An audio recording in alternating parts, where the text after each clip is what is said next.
Iba't ibang programa ang inihahanda ng Autism Society of the Philippines para mapalakas pa ang sektor na ito sa lipunan. Makakasama natin sa ating serbisyo ngayon ang National Spokesperson ng ASP, Mona Magno Veluz. Maaari kayong sumali sa aming talakayan. I-post lang ang inyong tanong o komento sa aming Facebook Live. Magandang hapon and welcome to Newsroom ngayon. Magandang hapon po sa inyo, ma'am, at sa lahat po ng mga nakikinig at nanonood. So, ma'am, gaano po ba karami ang mga Pilipinong nasa autism spectrum? Wala po tayong numero na galing sa gobyerno. Kaya po ang ginagamit natin ay ang global standards po na ang nagsasabi na 1% of every population ay nasa autism spectrum.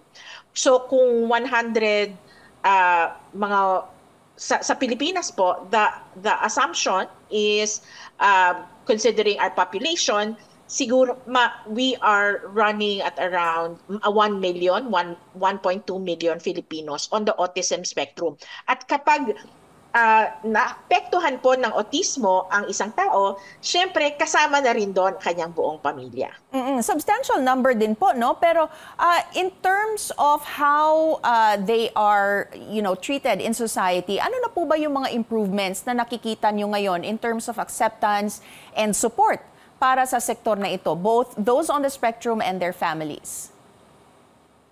Ang Autism Society Philippines po, nag-umpisa yan 1989. Ang magandang balita po ay mula noong 1989 hanggang ngayon, ang laki na po ng diferensya ng pagtingin sa mga taong may autismo sa ating lipunan.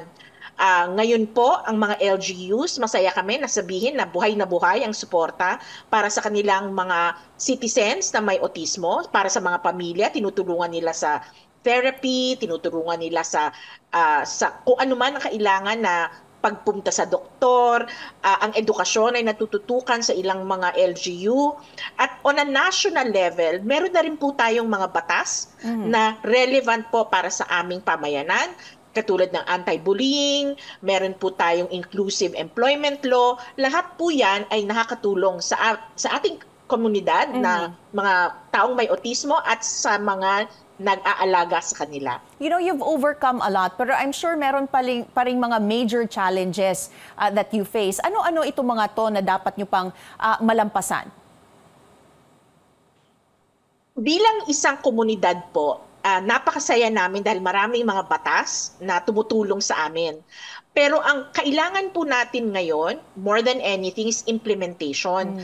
Katulad po nung a couple of years ago, nagkaroon po tayo ng inclusive education law, kung saan lahat po dapat ng mga paaralan ay nagkakaroon ng isang unit para matulungan ang mga kabataan na may mga kapansanan. Hindi lang po autismo. Pero sa autismo po, kailangan namin ng therapy, kailangan namin ng assistance magbasa, maraming oras at panahon na i-google para turuan ng isang batang may autismo. Unfortunately po, sa ating huling mga budget periods ay hindi sila nabibigyan ng budget. So sana po mabigyang buhay natin ang mga batas na napakaganda para maramdaman naman po natin sa laylayan yung mga batas na ito. So is it just an issue of budget or there's something more? There would always be an issue of logistics. There's going to be an issue of where are you going to put the classrooms? Who is going to support them? Do we need therapists? Do we need a different kind of teacher? These are issues that can be addressed as soon as the budget is there. Kasi po it follows Kapag may budget po, pwede tayong magpa-expand ng plantilla para makapasok ang mga teachers na may ibang kakayanan. Pero syempre po, ang rule natin at irinerekomenda po namin sa aming mga guro, lahat ng guro po dapat talaga marunong mag-handle ng mga special kids. Ang tawag po nila SPED kids, no?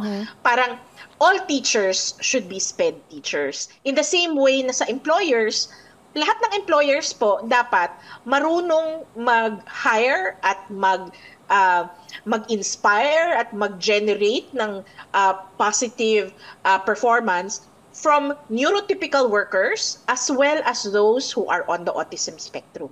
Alright, marami pa tayong pag-uusapan. Kasama si Mona Magnoveluz ng Autism Society of the Philippines dito lang sa Newsroom ngayon sa CNN Philippines. At kasama pa rin natin sa ating serbisyo ngayon si Mona Magnoveluz, National Spokesperson ng Autism Society Philippines. So Ms. Mona, kanina pinag-usapan natin yung mga leaps and strides na that you have achieved in when it comes to the acceptance and recognition of persons with autism. Pero ano po yung mga maling paniniwala sa mga may autism at paano nyo naitutuwid ito? Ang Autism Society Philippines po, ang isa sa mga pinakamalaki naming programa ay ang Family Support Group. At sa mga Family Support Group, dito po namin nalalaman yung mga linalapit sa aming mga pamilya na mga concerns ng mga tito, ng mga tita. Unang-una, katulad na namana ang autism or dahil na may sumpa kaya nagka-autism or dahil may ginawa silang masama kaya nagka-autism yung anak nila. Alam naman po natin na hindi totoo yon. Isang cause pa na sinasabi nila dahil hindi na hele yung bata, hindi na embrace yung bata, kaya nagkaroon ng autism. Hindi rin po tama yon. Sa public sphere po naman, yung perception sa mga taong may autism, marami pong confusion. Akala nila mababa ang IQ. Ang mga taong may autism po ay very wide kasi yung spectrum. So meron taong may savant pa nga, 5% mga savant, yung kaya ng mental math, may mga calendar savants, merong mga magaling sa music, merong mga galing sa math, pero meron din po, maramihan sa kanila ay nangangailangan ng tulong buong buhay nila. So, importante ho rito ay mawala yung mga assumptions about autism. Kasi kapag nakakilala kayo ng isang taong may autism, kilala lang kayo ng isa. Mga taong may autism po are as varied as the rest of us na neurotypical. Na meron sa kanila na mahilig sa music, meron sa kanilang mahilig sa meron sa kanila na mahilig makipagkaibigan, meron namang hindi. So, napakarami pong mga assumptions minsan na re-reinforce sa ating mga isip dahil napapanood natin sa TV na hindi naman po accurate sa totoong buhay. Yung mga so, ang recommendation po namin dyan, dapat matuto kayong kihalubilo sa mga taong may autism. Alright. So with that in mind, ano po yung mga mahalagang programa sa selebrasyon ninyo ng National Autism Consciousness Week? Ngayon po National Autism Consciousness Week, hinighlight po natin ang importansya ng edukasyon at ng trabaho para sa mga taong may autismo. Ang mga activities po namin ngayon ay bumababa na sa grassroots. Dati po, puro mga national events, mga national seminars. Ngayon po, importante ang partisipasyon ng mga LGU, partisipasyon ng aming mga chapters. Ang ASP po ay nasa 100 mga bayan. Kaya importante na feel ng ating mga komunidad ang Autism Society Philippines at ang commemorate sa NACW. Ngayong linggo po, at the end of the week, magkakaroon po kami ng isang event sa SM North EDSA.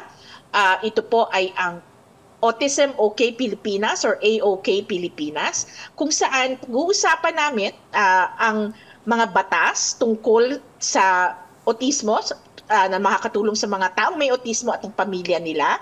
Kasama po namin si Senator Coco Pimentel, si Senator Risa Ontiveros, at si Congressman Paul Daza. Lahat po sila ay may koneksyon sa ating pamayanan. At ang pangalawa po ay isang conversation na kasama po ang iba't ibang celebrities na may mga kapatid na may autism. At ang moderator po nila ay si Miss Candy Pangilinan. So, ito po ay nasa isang SM North EDSA na sinehan. Pumunta lang po kayo sa Autism Society Philippines Facebook page para makahanap ng tickets. Kung meron pa. So this is obviously open to the public and this is all happening within this week. Ano pa po yung mga future plans ng Autism Society Philippines? Marami po ang programa ang Autism Society Philippines na tumutugon sa pangangailangan ng mga taong may autismo at ang pamilyang nag-aalaga sa kanila across their lifetime. Ako po, personally, I am very much focused on the ASP Autism Works program. Ito po ay isang programa na tumutulong sa mga taong may autismo na maka-achieve ng economic empowerment. So pwede po silang maging empleyado, pwede po silang maging negosyante, pwede silang maging freelancer. Importante ay bigyan sila ng kakayahan at dunong na makahanap ng kabuhayan, lalo na habang tumatanda sila o nagpe-prepare na sila doon sa panahon na magiging 20, 30, 40 years old na sila.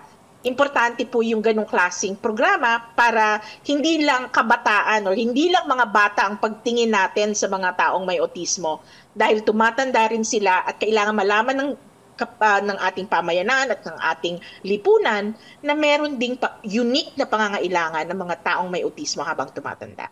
And also unique contributions to society. So I'm sure that a lot of people would like to learn more about your program. Saan po kayo pwedeng makontak aside from your Facebook page? Ang Autism Society Philippines po ay may website, may email, may TikTok, may YouTube, may LinkedIn, may Instagram. We are very active on social media and we like to engage and have conversations with the public and with our communities affected by autism. Kaya doon lang po tayo magkita-kita. Alright, maraming salamat Mona Veluz, nakapagsalita ng Autism Society Philippines.